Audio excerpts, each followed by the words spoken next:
Hello again, this is Brad, and I'm going to show you the first of two matches against the same player.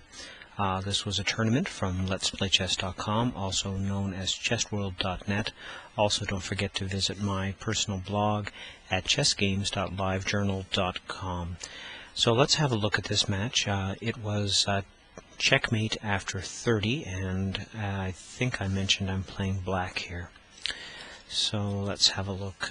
We're opening with the queen's pawns, but this is not any kind of queen's gambit. So we're just building over here, just a pin on the white's knight there, against the queen. And this is my first mistake of the game.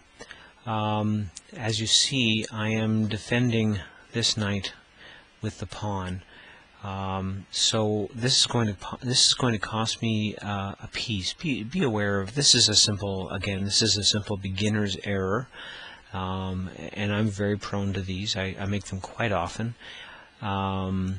So what's going to happen here, as you see, is that he captures, and then obviously I capture him, and this pawn is very much alone in the center of the board and is very easily captured by my opponent. Now, not only that, but my opponent has a very easy line of attack, unimpeded at this stage, to my rook. This pawn is undefended, and the rook also subsequently is undefended. So we've got to deal with that line of attack. And I've still got a bishop over here, threatening through the knight to the queen. Okay, so that's the only real defense there against that line of attack. He castles. I'm going to take an exchange there. The exchange was really kind of forced at this stage. Now remember, I'm down by a pawn, and going back, I guess, was probably his best bet, because he didn't have a lot of forward movement option, bearing in mind that we have this going on. He might have moved back, and he might have moved the queen forward to take. That could have been an option for him, but he didn't take that. So I've decided to move my pawn column forward. A little more aggression there, and so he's going to back up this. Perhaps he's looking for a file, and I'm going to attack that bishop. Now, again, this is probably not my best option. Again, I'm looking in hindsight now, realizing again I'm down by a piece with a player who is roughly the same rating as me. Okay, so we've exchanged pieces, and now he has placed my king in check. King moves rather than blocking with the pawn, for obvious reasons. Again, that pawn would have simply been captured. But however, he loses the ability to castle, obviously. I'm just giving a very basic beginner's tutorial here for this game. Okay, so again, giving up so easily on my part was a bad idea. Again, because of being down a piece, challenging the queen to trade to a swap, to a trade. But we've done it, and he has moved in to attack my back line, which is quite vulnerable. He decides to move out as the king becomes more of an aggressive player at this stage of the game. So we're looking at the just past the middle of the game at this stage. Okay, so his rook is coming forward, and he's looking for a file again. His other rook is coming over. He's looking for something to march on here. And let's see here.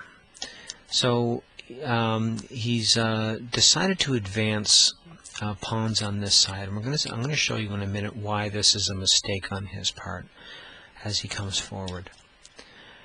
Okay, so I'm challenging this file over here, and now this is a very significant error on his part, and in fact this shifts the balance of power in my favor. What it does is this: it creates a fork where he will lose a rook. There, very well, and this is really shifting the balance of power, and it's something that he cannot recover from at this stage of the game. At the very late stage of the game, there's only about 8 moves left, so that rook is gone. He's forced to bring. Bearing in mind, right, he was trying to build an attack on the king on this side. He's forced to bring his offensive piece over here, and it's going to be very difficult for him to recover from that. Okay, so I've brought up a pawn against that bishop, and that bishop naturally it can't retreat. He is lost. Bishop is lost, and the pawn is a forced capture pretty well. He takes there. Obviously, we check. The king has a choice, and I don't know whether he might have been better off to move here, or to the other side. But what he chooses to do is to go here. So what I do is I come up here, looking to eliminate the pawn to my left. He comes forward on the file that he's trying to use. Obviously, he can't capture here for fear of losing that rook. But I capture. He doesn't see. I don't know if he doesn't see checkmate coming, or if he just sees it as a foregone conclusion.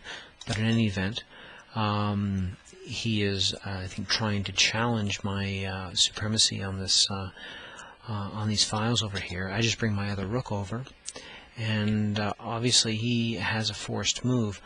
I think he can delay checkmate, but not inevitably. So he simply moves over here, and that's check, and that is checkmate. Anyway, so there was I pointed out my errors.